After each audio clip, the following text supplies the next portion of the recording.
दस्तूर बदलना जानते हैं, तस्वीर बदलना जानते हैं, अपनी मेहनत के दम पर तकदीर बदलना जानते हैं। तुम बस सब देखते रहो आंखें खोलकर, इतिहास क्या हम भूगोल बदलना जानते हैं।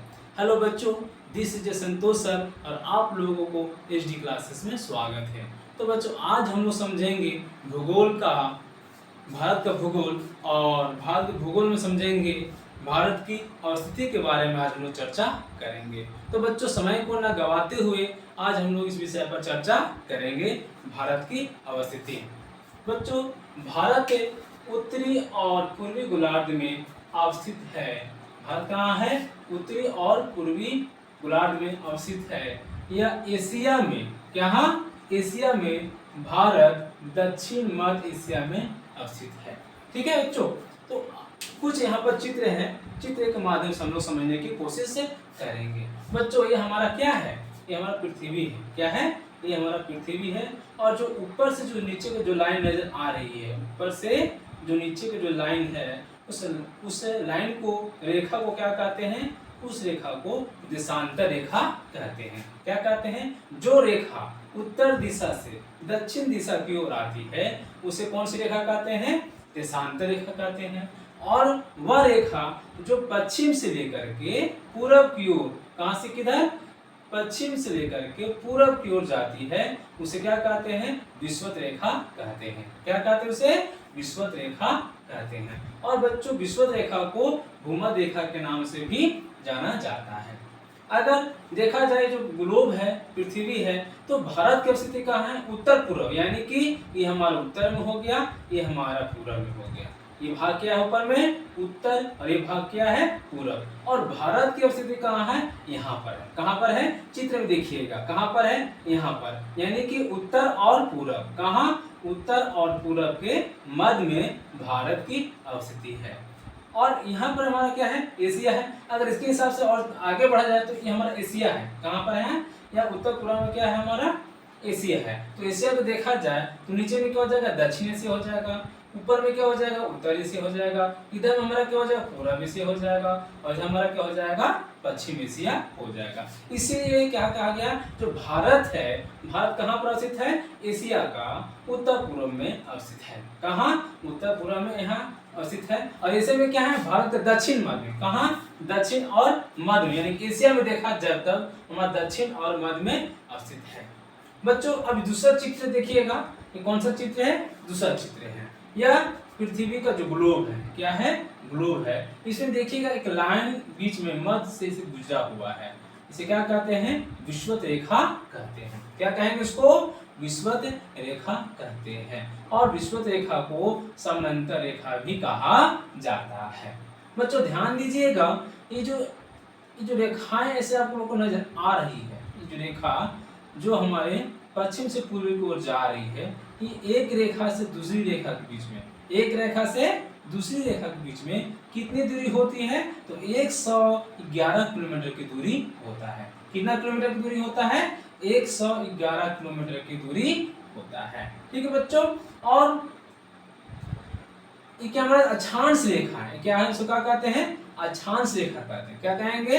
अक्षांश रेखा कहेंगे। तो अक्षांश रेखा को दो भागों में बांटा गया है। ऊपरी जो रेखा होती है उसे देशांतर क्या कहते हैं? देशांतर अक्षांश रेखा कहते हैं। और जो नीचे जो लाइन की जो रेखाएं हैं, इसे क्या कहते हैं? उत्तरी अक्षांश रेखा कहा जाता है। ठीक है, अक्षांश रेखा किसे कहते हैं? वह रेखा जो पूरब से पश्चिम की ओर, वह रेखा जो पूरब से पश्चिम की ओर गुजरता है उसे अक्षांश रेखा कहते हैं। क्या कहते हैं? वह काल्पनिक रेखा जो पूर्व से पश्चिम की ओर गुजरता है उसे क्या कहते हैं? उसे अक्षांश रेखा कहते हैं। बच्चों, यहाँ पर देखिए कुछ पॉइंट्स लिखा हुआ है। कुल अक्षांश रेखाएं कितना होती हैं? 181। अगर यहाँ माइनस किया गया है 2, टोटल कितना हो गया? 179 हो गया। ठीक है, 179 टोटल अक्षांश रेखाएं हैं। तो -2 कहाँ से आ गया? तो -2 यहाँ से, यानी कि जो इनका जो क्या हमारा पॉइंट है, क्या है? ये जो पॉइंट है, इस पॉइंट को माइनस किया गया है। ठीक है, ये जो पॉइंट है उसको क्या किया गया? माइनस किया गया है। तो 181 माइनस 2 इक्वल टू 179 हमारा क्या है? कुल अक्षांश रेखाएं हैं। कितना है? कुल अक्षांश कितना है 179 है। और कुल अक्षांशों की संख्या कितना है, क्या है, कुल अक्षांशों की संख्या कितना है, तो कुल अक्षांशों की संख्या 90 जोड़ 1 जोड़ 90 बराबर 181 अक्षांशों की संख्या है। ठीक है बच्चों। अब अगला पिक्चर देखिए क्या दिया हुआ है। इस पिक्चर में ये हमारा फिर से क्या है, ग्लोब है। क्या है, ये ग्लोब है, पृथ्वी है। और पृथ्वी पर अब देखिए ऊपर से लाल रंग जो रेखाएं नजर आ रही है, इस रेखा को क्या कहते हैं, देशांतर रेखा कहते हैं। क्या कहते हैं इसको, देशांतर रेखा कहते हैं।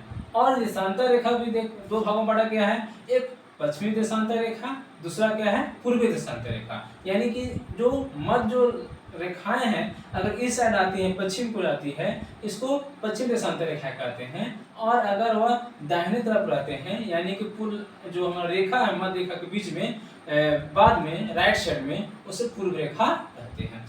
इसमें भी सेम उसी तरह बच्चों, अगर ये जो रेखा नजर आ रही है, एक रेखा से दूसरी रेखा, इस रेखा से इस रेखा, यानी कि ये रेखाएं हैं, ये रेखाएं की जो बीच की दूरी होता है कितना होता है, 111 किलोमीटर होता है। कितना होता है, 111 किलोमीटर होता है। और बच्चों से प्रश्न आता है कि देशांतर रेखा किसे कहते हैं। प्रश्न क्या आता है, देशांतर रेखा किसे कहते हैं। तो बच्चों आप लिख सकते हैं कि वह काल्पनिक रेखा जो उत्तर से दक्षिण की ओर, वह काल्पनिक रेखा उत्तर से दक्षिण की ओर गुजरता है, उसे देशांतर रेखाएं कहते हैं। उसे क्या कहेंगे, देशांतर रेखाएं कहते हैं। और कुल देशांतर रेखा की संख्या कितनी होती है, तो 180 पश्चिमी दिशा में है और 180 रेखाएं पूर्व दिशा में है। तो दोनों मिलाकर कितना हो गया, 360 रेखाएं हो गया। कितना हो गया देशांतर रेखाएं, 360 रेखाएं हमारे इसमें है। ठीक बच्चों, तो आशा करते हैं आपके समझ में आ गया होगा। यहाँ कुछ पॉइंट से बच्चों ध्यान दीजिएगा। पॉइंट नंबर 2 में क्या है, भारत उत्तरी गोलार्ध में 8 डिग्री 4 मिनट से, कहां पर, उत्तरी गोलार्ध में 8 डिग्री 4 मिनट से 37 डिग्री 6 मिनट उत्तरी अक्षांश और 66 डिग्री 7 मिनट से 97 डिग्री 25 मिनट पूर्व देशांतर के बीच में स्थित है। क्या है, ये ध्यान दीजिए बच्चों, प्रश्न में ये पूछा जाता है कि भारत जो गोलार्ध में कहां से कहां तक अवस्थित है, तो कहां तक से कहां तक स्थित है, 8 डिग्री 4 मिनट से, किधर में, उत्तरी भाग में, 8 डिग्री 4 मिनट से 37 डिग्री 6 मिनट उत्तरी भाग में है। ठीक है बच्चों, अक्षांश में। और 66 डिग्री 7 मिनट से 97 डिग्री 25 मिनट पूर्व देशांतर रेखा के बीच में स्थित है। पॉइंट नंबर 3 देखिए बच्चों क्या लिखा हुआ है, संपूर्ण भारत का अक्षांशीय विस्तार, किसका, संपूर्ण भारत का, जो पूर्ण भारत है उसका अक्षांशीय विस्तार क्या है, 6 डिग्री 4 मिनट से, कितना, ध्यान दीजिए बच्चों लोग, 6 डिग्री 4 मिनट से 37 डिग्री 6 मिनट उत्तरी अक्षांश के बीच के मध्य में है ना, मतलब बीच में है। ठीक है बच्चों। पॉइंट नंबर 4 देखिएगा, भारत का क्षेत्रफल 32 लाख, कितना, 32,87,263 वर्ग किलोमीटर में फैला हुआ है। कितना है, ध्यान दीजिएगा, वेरी वेरी इंपॉर्टेंट है। यहाँ पर प्रश्न बार बार पूछा जाता है कि भारत का क्षेत्रफल कितना है, भारत का क्षेत्रफल कितना है, तो आपको जवाब देना है भारत का क्षेत्रफल 32,87,263 वर्ग किलोमीटर में फैला हुआ है। पॉइंट नंबर 5 में ध्यान दीजिएगा बच्चों, क्या दिया हुआ है, क्षेत्रफल की दृष्टि से, किसके, अकॉर्डिंग टू एरिया, किसके हिसाब से, अकॉर्डिंग टू एरिया, किसके हिसाब से, क्षेत्रफल के दृष्टिकोण से भारत विश्व का, यानी वर्ल्ड में, पूरी धरती पर विश्व का सातवां सबसे बड़ा देश है। कौन सा नंबर पर है, according to area the position of the India 7th rank, कौन सा रैंक है, according to 7th rank, according to area the position of India is 7th rank, यानी कि क्षेत्रफल के दृष्टिकोण से भारत का विश्व का 7वां स्थान है। कौन सा, 7वां स्थान है। ठीक है, पहला में कौन है, पहला में रूस है, दूसरा में कनाडा, तीसरा में चीन, चौथा में संयुक्त राष्ट्र अमेरिका, पांचवा में ब्राजील, छठा में ऑस्ट्रेलिया, सातवां में भारत, और भारत के बाद जो बाद में आता है उसका क्या नाम है, अर्जेंटीना नाम है। ठीक बच्चों, तो ये चीज ध्यान रखिएगा क्योंकि यह भी प्रश्न में बार बार पूछा जाता है। अनेक परीक्षाओं में पूछा भी गया है कि भारत की कौन सा रैंक है अकॉर्डिंग टू एरिया, चीन का कौन सा रैंक है, संयुक्त राष्ट्र अमेरिका की कौन सा रैंक है। तो रैंक पूछा जाता है, एरिया के बारे में पूछा जाता है। ठीक है, तो आपको ध्यान रखना है, पहला रूस है, दूसरा कनाडा है, तीसरा चीन है, चौथा यूएसए यानी कि संयुक्त राष्ट्र अमेरिका है, पांचवा ब्राजील है, छठा ऑस्ट्रेलिया है, सातवां भारत है। अपना भारत सातवां स्थान पर आता है और आठवां में अर्जेंटीना आता है। ठीक है बच्चों, पॉइंट नंबर 6 ध्यान दीजिएगा।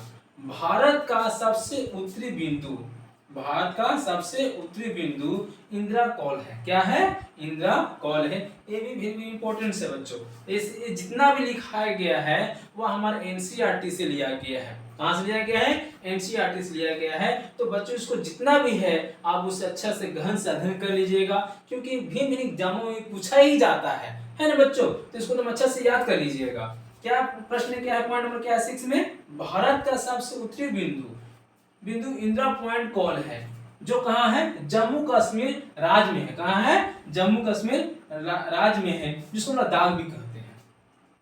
और क्या है, दक्षिण बिंदु इंदिरा पॉइंट क्या है हमारा, जो अंडमान में है। कहाँ, अंडमान में है। कहाँ पर है, निकोबार द्वीप में है। कहाँ पर है, निकोबार द्वीप में है। तो बच्चों आज जो हम लोग चर्चा कर रहे थे भारत की अवस्थिति के बारे में हम लोग चर्चा की, और इसके अगला और भी वीडियो लाएंगे जो और भी इसके बाद में जो और भी जो होगा उसको समझाया जाएगा, हम लोग चर्चा करेंगे। तो बच्चों आप लोग को वीडियो कैसा लगा, अगर अच्छा लगा होगा तो कमेंट्स करके बताएं और चैनल को सब्सक्राइब करें, शेयर करें और अपना ख्याल रखें। तो जय हिंद बच्चों, अपना ख्याल रखें।